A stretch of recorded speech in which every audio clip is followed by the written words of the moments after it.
उठो भक्तराज उठो, तुम्हारे सोने का वक्त अब खत्म हो गया है। जय शिव शंकर, जय शिव शंकर। प्रभु आप, मैं धन्य हो गया हूँ प्रभु आपके दर्शन पाकर। कहिए प्रभु मेरे लिए क्या आज्ञा है। भक्तराज, तुम्हें लोगों का दुख दूर करना है और भटके हुए लोगों को सद्मार्ग बताना है। प्रभु मुझे इस अच्छे कार्य की शुरुआत कहाँ से करनी होगी, आप कृपा करके बताएं। भक्तराज, यहाँ से 2 कोस की दूरी पर अमरपुर नाम का एक गांव है। तुम वहां जाओ और मेरी दी हुई अलौकिक शक्तियों द्वारा लोगों का कल्याण करो। ठीक है प्रभु, जैसी आपकी आज्ञा। मैं अभी अमरपुर गांव के लिए निकल जाता हूँ।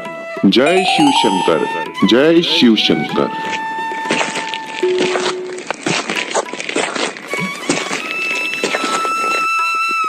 भोलेनाथ की आज्ञा लेकर तपस्वी साधु जंगल के रास्ते से अमरपुर गांव के लिए चल पड़ता है। साधु के पास दिव्य शक्तियां थी जो भोलेनाथ से उसे प्राप्त हुई थी। वो अपनी शक्तियों से किसी का भी दुख दूर कर सकता था। चलते चलते साधु अमरपुर गांव में पहुंच जाता है।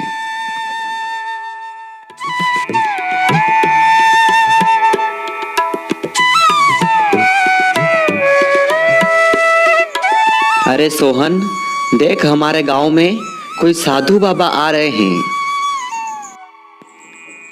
क्या मजाक करते हो भैया? मैं कहाँ देख सकता हूँ, मुझे तो कुछ दिखाई नहीं देता। मोहन सोहन का बड़ा भाई है और सोहन जन्म से अंधा है, वो कुछ देख नहीं सकता। थोड़ी ही देर बाद तपस्वी साधु सोहन और मोहन के पास पहुंच जाते हैं। जय शिव शंकर, जय शिव शंकर।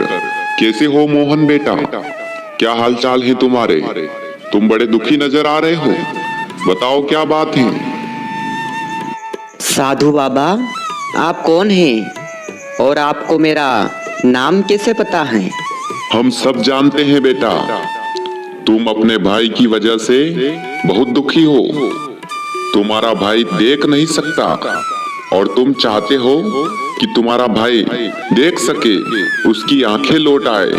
इसीलिए कितने ही प्रयत्न करते हो, कितने ही वैद्यों को तुमने बताया, अपने भाई का इलाज करवाया, पर आज दिन तक तुम्हारे भाई की आंखें लौट करके नहीं आई।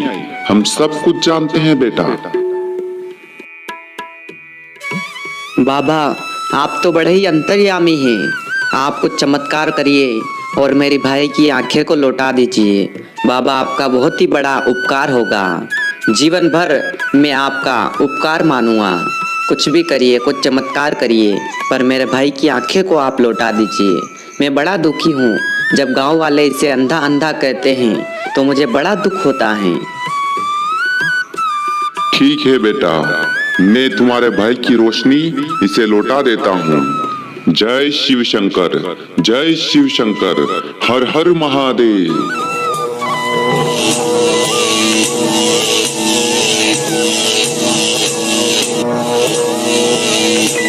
अरे चमत्कार हो गया, चमत्कार हो गया।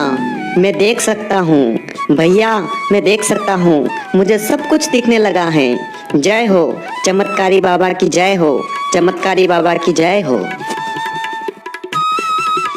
तपस्वी साधु ने अपनी शक्तियों से सोहन की आंखों की रोशनी लौटा दी और फिर तपस्वी साधु मोहन और सोहन के साथ पूरे गांव का भ्रमण करने लगे। तपस्वी साधु पूरे गांव में घूमते हुए लोगों को देखने लगे और उनके दुखों को दूर करने लग जाते हैं। सुनो काका, हमारे गांव में एक चमत्कारी बाबा आए हैं। उनके पास बहुत सी दिव्य शक्तियां हैं। वो अपनी शक्तियों से कुछ भी कर सकते हैं।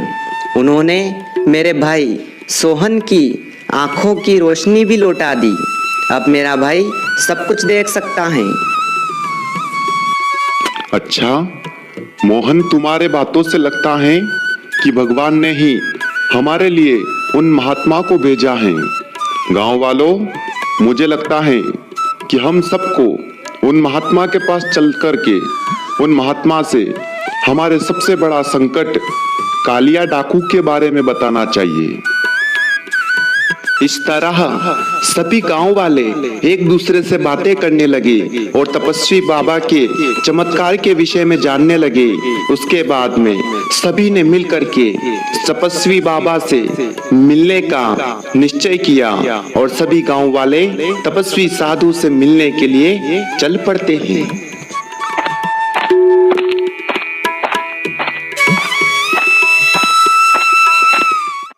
चमत्कारी बाबा, मोहन से आपके विषय में बहुत कुछ सुना है। बाबा, हमारा एक बहुत बड़ा संकट है कालिया डाकू। आप अगर कालिया डाकू को सुधार दें तो हम सबका जीवन सुखमय हो जाएगा। हम सब जानते हैं गांव वालों, कालिया डाकू जंगल में रहता है और वो जो भी जंगल के रास्ते से गुजरता है वो डाकू उसे मार डालता है। भोलेनाथ ने खास मुझे इसी कालिया डाकू को सत्य का मार्ग बताने के लिए भेजा है। कल मैं कालिया डाकू से मिलने के लिए जाऊंगा और उससे मिल करके उसको सुधारने की पूरी कोशिश करूंगा। कल से कालिया डाकू के आतंक का अंतिम दिन होगा।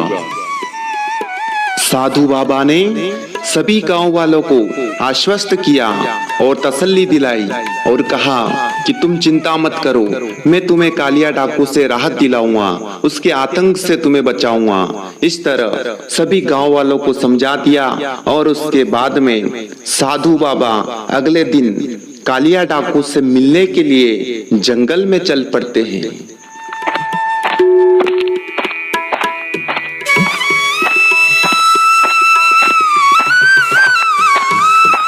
कालिया डाकू साधु को देख करके बड़ा खुश होने लगा, मन ही मन बड़ा ही प्रसन्न होने लगा।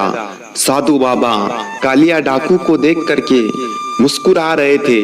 मुस्कुराते हुए साधु को देख करके कालिया डाकू को क्रोध आ गया और क्रोध में आकर कालिया डाकू कहता है, अरे ओ साधु, तुम्हें क्या मुझसे डर नहीं लगता? क्या तुम मेरे विषय में जानते नहीं हो? लोग इस जंगल में आने से भी डरते हैं और मेरा नाम अगर कोई सुन ले तो उसको रात को नींद नहीं आती है। क्या तुम्हें मेरा भय नहीं है? भय? कैसा भय? अरे कालिया डाकू, मैं तुम्हारे विषय में सब कुछ जानता हूँ। तुम लोगों को मार देते हो, जंगल में जो कोई आता है उसे लूट लेते हो, उसकी हत्या कर देते हो, सब कुछ जानता हूँ मैं। पर फिर भी मैं क्यों डरूं तुमसे? तुम भी केवल हमारी तरह साधारण मनुष्य हो। मैं तो केवल भगवान से डरता हूँ, इसके अलावा किसी से नहीं। साधु, अपनी मौत को सामने देख करके लगता है बौखला गए हो। चलो तैयार हो जाओ मरने के लिए। ठीक है डाकू, मार देना, पर उससे पहले क्या तुम मेरी एक बात मानोगे? हाँ हाँ साधु, मैं मरने वाले की अंतिम इच्छा जरूर पूरी करूंगा। बताओ क्या करना होगा मुझे? ज्यादा कुछ नहीं, बस इस पेड़ की एक डाली को तुम काट दो। बस इतनी सी बात? ठीक है, मैं अभी इस डाली को काट देता हूँ। उसके बाद कालिया डाकू पेड़ की डाली को काट देता है और फिर साधु से कहता है, लो साधु महाराज, काट दी मैंने पेड़ की डाल, अब मरने के लिए तैयार हो जाओ। कालिया डाकू, अब इस डाल को फिर से जोड़ दो, यही तुम्हारा काम है।